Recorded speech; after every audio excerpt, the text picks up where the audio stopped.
हर वह चीज जो इस दुनिया में है वह अपनी पूर्णता को खोज रही है। जैसे अग्नि की लपट सूरज की ओर उठती है क्योंकि उसे लगता है उसकी पूर्णता सूरज में है। जल अपनी पूर्णता सागर में ढूंढता है, इसलिए वो वहां बह जाना चाहता है जहां मिलकर वो पूर्ण हो सके। इसलिए पानी हमेशा नीचे की तरफ बहेगा। धूल का प्रत्येक कण जमीन की तरफ आ जाना चाहता है क्योंकि उसको अपनी पूर्णता जमीन में दिखाई देती है। इसलिए मिट्टी ऊपर उड़ेगी जरूर, लेकिन आएगी जमीन पर ही।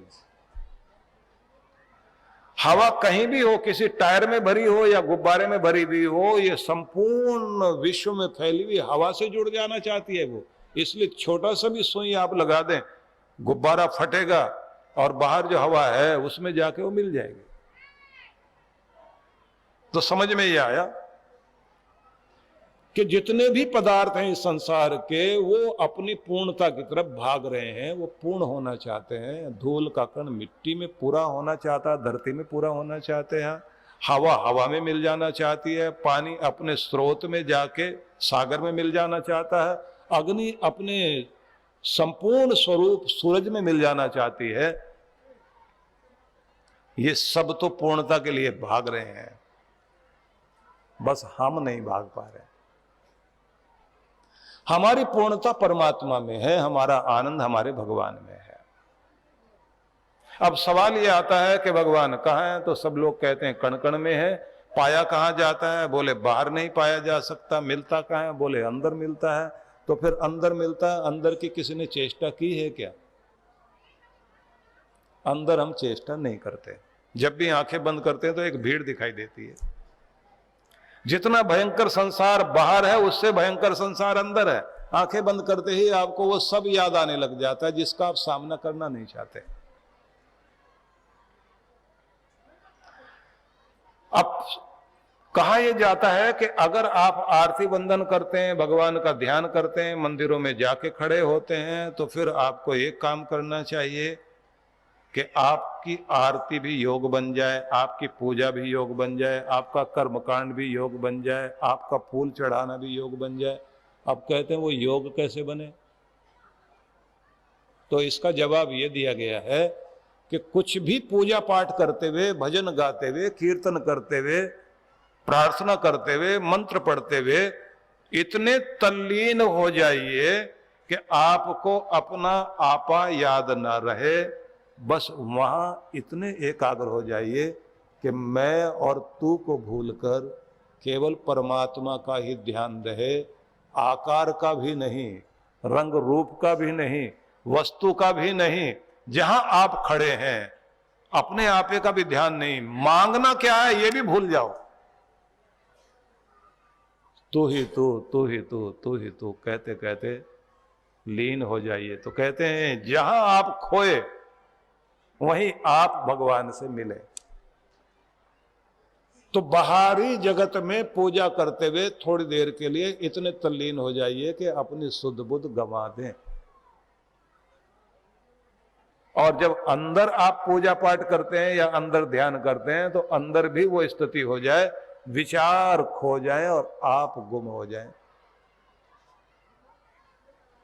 तो समझ में क्या आया कि वो रब खोजने से नहीं मिलता, जब हम उसमें खो जाते हैं तब मिलता है। बस यही एक नुस्खा है, यही एक युक्ति है। और वो कैसा है अगर इसकी बात करें तो समझ में आएगा नहीं, क्योंकि बुद्धि वहां काम करते नहीं। इसलिए भगवान को अगोचर कहते हैं, इसलिए उसको अनिर्वचनीय कहते हैं। और हमारे उपनिषदों में, मंत्रों में एक शब्द है बड़ा अद्भुत, तत्। वह, अब ये क्या है? कहते हैं वो क्या मतलब? जिसकी तरफ इशारा तो किया जा सकता है, कहा नहीं जा सकता।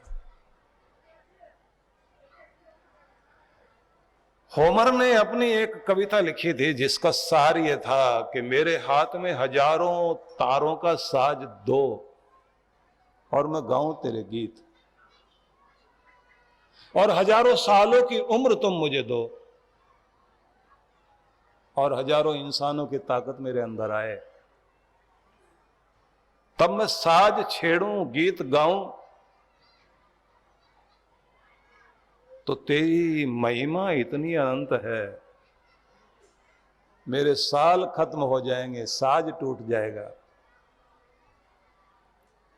तेरी महिमा खत्म नहीं हो सकती। तू इतना अनंत महिमा वाला है कि तेरी महिमा को कोई पूरा कह ही नहीं सकता। अब इसको एक शब्द में उपनिषदों में, वेदों में सब जगह कहा गया, वो है तत्। आप जो गायत्री मंत्र बोलते हैं उसमें भी तत् आता है। गीता पढ़ेंगे तो वहां तत् सत, ओम इति तत् सत, तत् तत्सवितुर्वरेण्यम, मतलब वो है जिसके लिए आप कितनी भी महिमा कहें, उसकी तरफ इशारा कर सकते हैं, उसकी महिमा कहीं नहीं जा सकती। एक सूफी शायर ने कहा,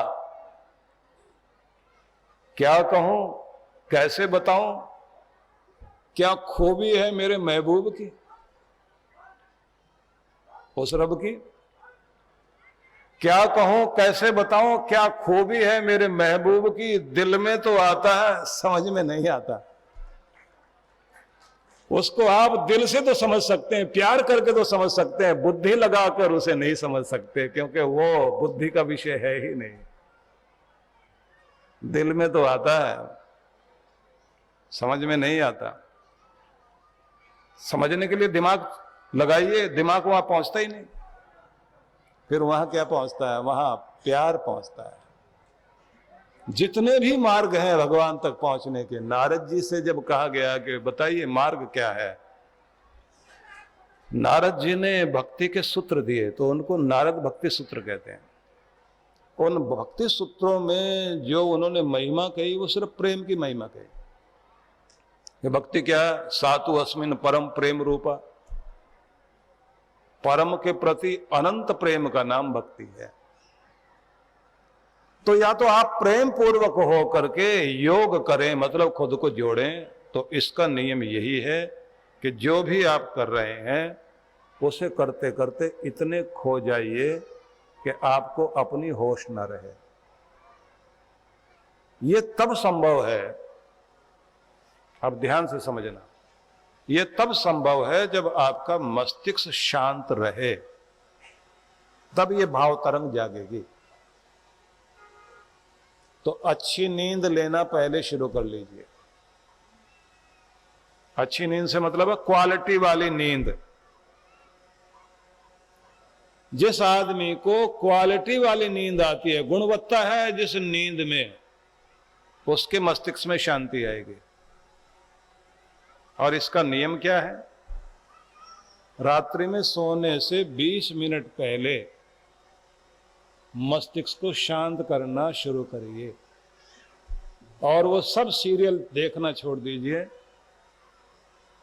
जो आपको अशांत करते हैं। हंसना हंसाना चल सकता है, संगीत चल सकता है, लेकिन उसके बाद सोने से पहले हो सके हाथ मुंह धोइए, लंबे गहरे सांस लीजिए, थोड़ा टहलिए, और जितना हो सके मस्तिष्क को शांत रखने की चेष्टा करें और सुझाव दें अपने आप को, मैं नींद की ओर चलने लगा हूं। नींद क्या है, मस्तिष्क को परम शांति की ओर ले जाना। और लोग वो गाते हैं ना, वो जो एक गीत है, आज कल में ढल गया दिन हुआ तमाम। ये गीत मैंने भी सुना था, आपको भी याद होगा। आज कल में ढल गया दिन हुआ तमाम, तू भी सो जा, सो गई रंग भरी शाम, सो गई गली गली, सो गए नगर नगर, ऐसा कुछ है ना। सो गया है सब चमन, सो गई कली कली, नींद कह रही है तुझे तेरी मेरी बाहें थाम, तो भी सो जा, सो गई रंग भरी शाम।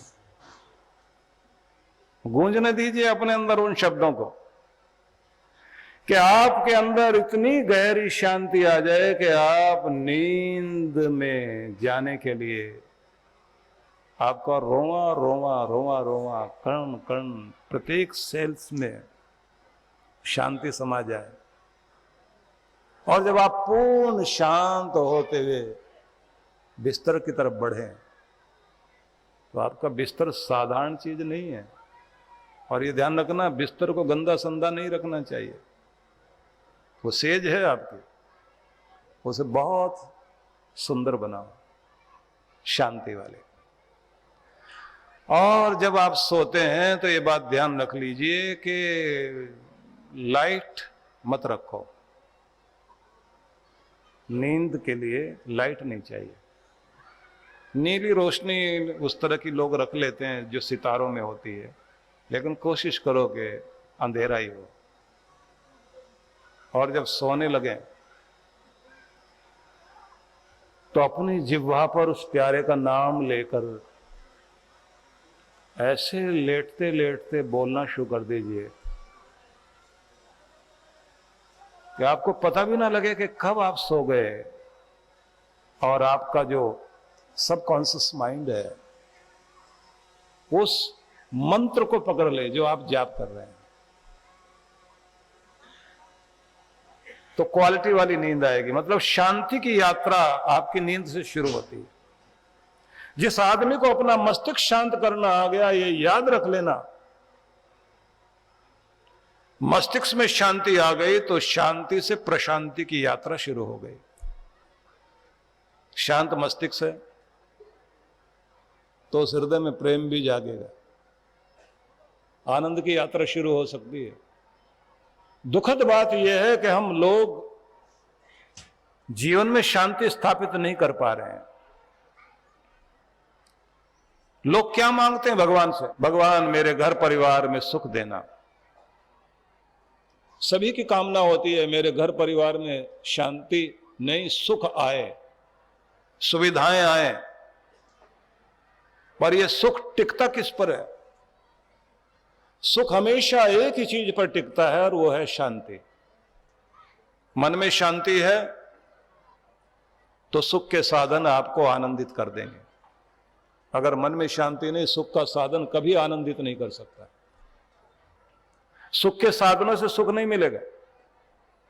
अशांत व्यक्ति अपने टीवी को भी खोलेगा तो अशांति वाली चीजें देखना शुरू कर देगा। खिले हुए फूलों से कोई आनंद नहीं मिलने वाला उसको। अशांत आदमी को कितने भी फूल दिखाते रहिए, उसको कुछ अच्छा नहीं लगेगा। अशांत आदमी को कोई ज्ञान की बात भी आप सुनाओ, वो बेकार की बात कहेगा, इससे कुछ नहीं होता। विकास भी आपके जीवन का तभी होगा जब आपके जीवन में शांति है। सेहत भी तभी आपकी बनेगी जब आपके मन में शांति है। और अगर आपका मन अशांत है तो आपकी सेहत नहीं बन सकती, ये याद रख लेना। कमाल की बात तो ये दुनिया भर के जो मेडिकल साइंस में प्रयोग हो रहे हैं उसमें सबसे पहला काम ये होता है कि व्यक्ति का ट्रीटमेंट जब किया जाता है तो ज्यादा से ज्यादा दिमाग को शांत करने की चेष्टा करते हैं। ऐसी नींद की कोई टैबलेट दे देंगे, इंजेक्शन लगा देंगे, आदमी सोया रहे। रिश्तेदारों को कहेंगे इससे बात मत करना, आने भी नहीं देंगे पास में। वो कहते ट्रीटमेंट इसी से होगा कि मस्तिष्क तो शांत हो। और आज की इस दुनिया में सब चीजों का रास्ता ढूंढ लिया गया, सुख के साधन ढूंढ लिए गए, पर शांति का साधन कोई नहीं ढूंढ रखा है। और पूरे विश्व में शांति करने के लिए इतने देशों का संगठन बन गया।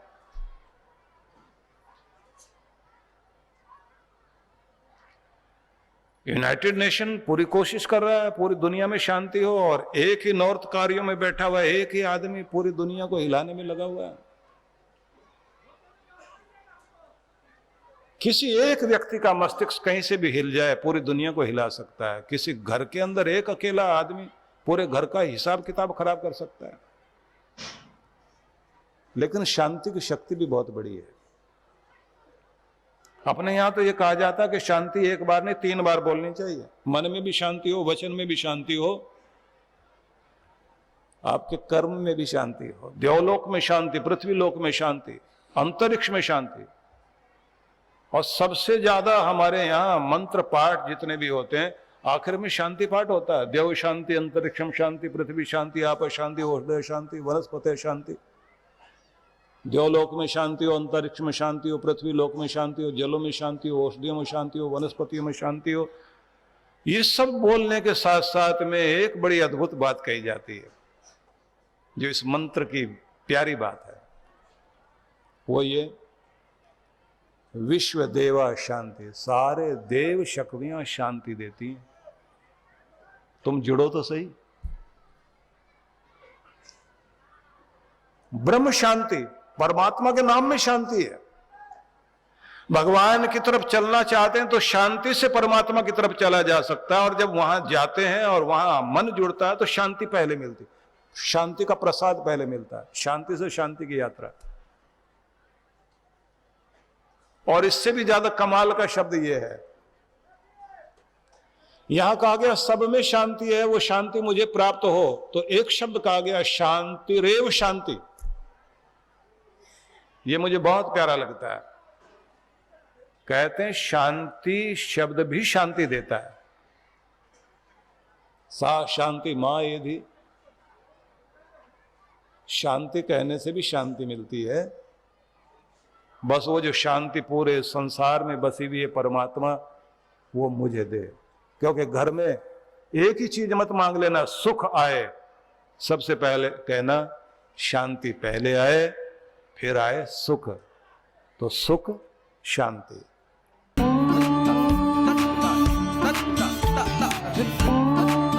शिवरात्रि वाले दिन एक बहुत बड़ा आयोजन यहां होने वाला है।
कर्पूरगौरम करुणावतारम संसारसारम भुजगेन्द्रहारम सदा वसंतम हृदयारविंदे भवम भवानी सहितं नमामि।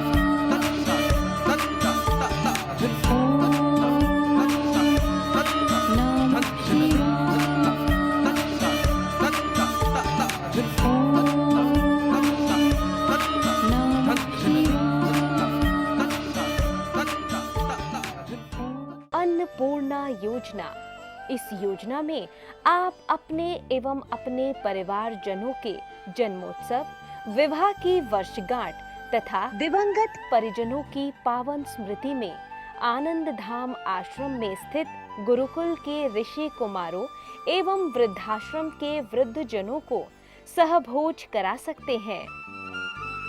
इस अवसर पर प्रातः गुरुकुल के ऋषि कुमारों द्वारा वैदिक मंत्रोच्चारण के साथ आपके एवं आपके परिवार की मंगल कामनाओं के निमित्त यज्ञ का आयोजन किया जाता है। यजमान की सुख, समृद्धि और दीर्घ आयु के लिए प्रार्थना भी की जाती है। दोपहर को सहभोज का आयोजन होता है। आप सपरिवार आनंद धाम पधारे, यज्ञ में भाग लें और अपने हाथों से भोजन कराकर पुण्य लाभ एवं आत्म संतुष्टि के भाव से जीवन को आनंदमय करें। इस योजना से जुड़ने के लिए एवं अधिक जानकारी के लिए संपर्क करें 958-2954-200 9560792792। सहयोग राशि भेजने के लिए हमारा अकाउंट डिटेल है